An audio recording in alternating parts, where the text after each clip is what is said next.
नमस्कार, मैं हूं आपका डॉक्टर अंकित। और बहुत दिनों से मैं बात करना चाह रहा था शुगर की बीमारी में जो एक प्रॉब्लम होती है, हमारी तंत्रिकाओं की प्रॉब्लम, जिसको हम न्यूरोपैथी कहते हैं, डायबिटिक न्यूरोपैथी।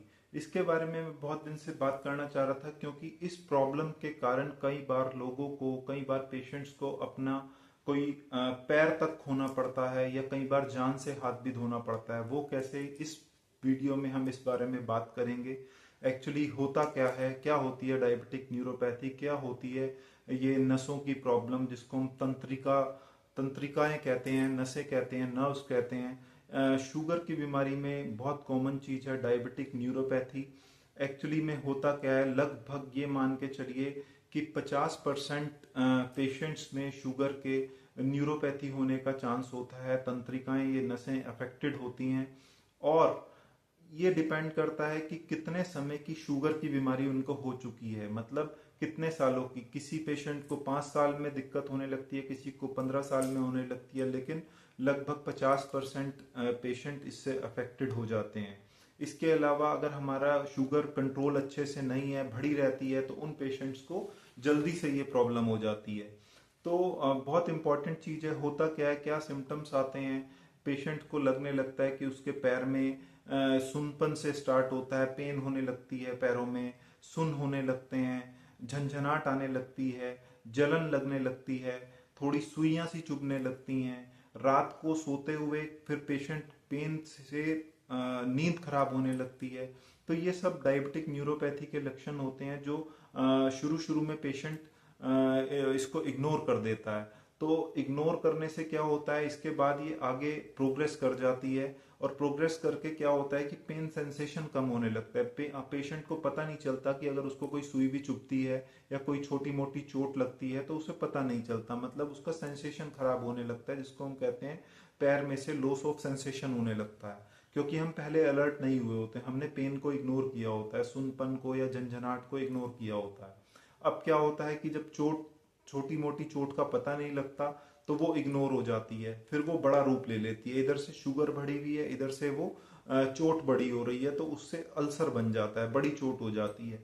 अब बड़ी चोट हो जाती है तो शुगर अनकंट्रोल होने के कारण वो चोट इतनी जल्दी से हील नहीं करती और वो इन्फेक्शन पैर में फैलने लगता है और वो अल्टीमेटली गैंग्रीन का रूप ले लेता है। और गैंग्रीन में हमें पता है फिर हमें सर्जिकल एम्पुटेशन करना पड़ता है, क्योंकि बहुत मुश्किल हो जाता है कि वो चीज़ एंटीबायोटिक से ठीक हो, और उसके कारण हमें वो पैर काटना पड़ता है, कभी अंगूठा काटना पड़ता है। फिर हमें जितना हो सकता है पेशेंट के बचाते हैं, इतना ज़्यादा नुकसान हो जाता है छोटी सी चीज़ से।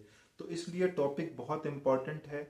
इसके अलावा मैंने ये भी बात बोली थी कि किस तरह से जान जाने का भी खतरा हो जाता है। जान जाने का खतरा ये होता है क्योंकि न्यूरोपैथी यूजुअली दो तरह की होती है। एक तो ये वाली न्यूरोपैथी जिसकी मैंने बात करी, इसको हम कहते हैं डिस्टल पॉलीसिमेट्रिक न्यूरोपैथी, जिसका नाम होता है। एक होती है ऑटोनोमिक न्यूरोपैथी।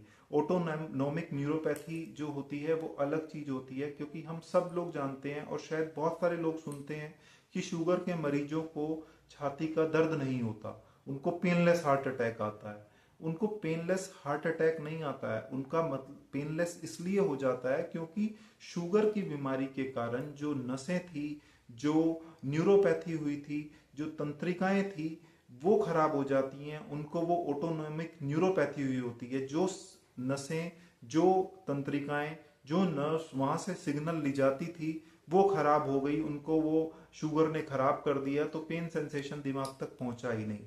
तो इसलिए पेनलेस हार्ट अटैक हो जाता है। कई बार थोड़ा सा पसीना आया पेशेंट को, हल्की सी उल्टी आई और उसको हमें लगा कि पेट की कुछ प्रॉब्लम हुई, या उसको वैसे ही घबराहट हुई और उसे हार्ट अटैक होता है और उसको सरवाइव करना मुश्किल हो जाता है और वो जान दे बैठता है। तो इतना इम्पॉर्टेंट कॉम्प्लिकेशन है, इतना मेजर कॉम्प्लिकेशन है। इसीलिए मैं कहता हूँ कि शुगर को कंट्रोल रखना और उसके कॉम्प्लिकेशन से बचने का एक ही तरीका सबसे बड़ा है कि शुगर को हम स्ट्रिक्टली कंट्रोल रखें। तो मेरे ख्याल से बात समझ आई होगी कि क्या रिस्क है, कि इससे हमारी न्यूरोपैथी कॉम्प्लिकेशन क्यों इतना ज़्यादा क्रिटिकल हो जाता है, और अब इससे बचने के क्या तरीके हैं। बचने के तरीके मैं हमेशा बात करता हूँ, शुगर के कॉम्प्लिकेशन से बचने का सबसे अच्छा तरीका है कि शुगर को स्ट्रिक्टली कंट्रोल करके रखें। पहली चीज कैसे कंट्रोल की जा सकती है, इस बारे में मैं वीडियोस पहले ही शेयर कर चुका हूँ। दूसरी चीज, अगर आप कोई स्मोकिंग करते हैं, अल्कोहल लेते हैं, तो वो न्यूरोपैथी को और ज्यादा बढ़ाता है, तो स्मोकिंग और अल्कोहल बंद कर दें। तीसरी चीज, या ये कहें सबसे पहले अगर जो आपको काम करने हैं वो अपना परहेज करना शुरू करना है। घी, तेल और शुगर वाली मीठी चीजें नहीं खानी है, शुगर की डाइट लेनी है जो शुगर कंट्रोल रहे, और एक्सरसाइज रोज करनी है। अपने लाइफस्टाइल में प्राणायाम, योगा, एक्सरसाइज को रोज लेके आना है। और जब आपको कोई भी दिक्कत लगे, रेगुलर अपने पैरों को शुगर वाले मरीज जरूर चेक करते रहें। उसमें कोई अल्सर या क्रैकिंग आए तो उसको केयर करें और उसको बढ़ने मत दें, क्योंकि बढ़ते बढ़ते वो साइकिल ऐसे बढ़ जाती है, पहले थोड़ा सा कट आता है, फिर वो घाव ले लेता है, फिर वो अल्सर बन जाता है, और फिर वो गैंग्रीन का रूप ले लेता है, और फिर वो अनट्रीटेबल हो जाता है। फिर उसको सर्जिकली ही, हमें सर्जरी से ही एम्पुटेट करना पड़ता है। तो ध्यान रखिएगा, बहुत क्रिटिकल कॉम्प्लिकेशन है डायबिटिक न्यूरोपैथी। फिर से एक अच्छी सी कोई नॉलेजेबल, आपकी हेल्थ के लिए, हेल्थ की बेनिफिट के लिए एक अच्छी वीडियो लेके आएंगे। तब तक के लिए आप अपना ध्यान रखिएगा। मिलेंगे फिर से नेक्स्ट वीडियो के साथ। तब तक आप चैनल को शेयर करना, सब्सक्राइब करना मत भूलिएगा, और वीडियो को लाइक और कमेंट, और कोई भी आपको क्वेरी हो तो कमेंट सेक्शन में कमेंट करिएगा, मैं उसको देखने की जरूर कोशिश करूंगा। मिलेंगे नेक्स्ट वीडियो में, तब तक के लिए टेक केयर, बाय बाय।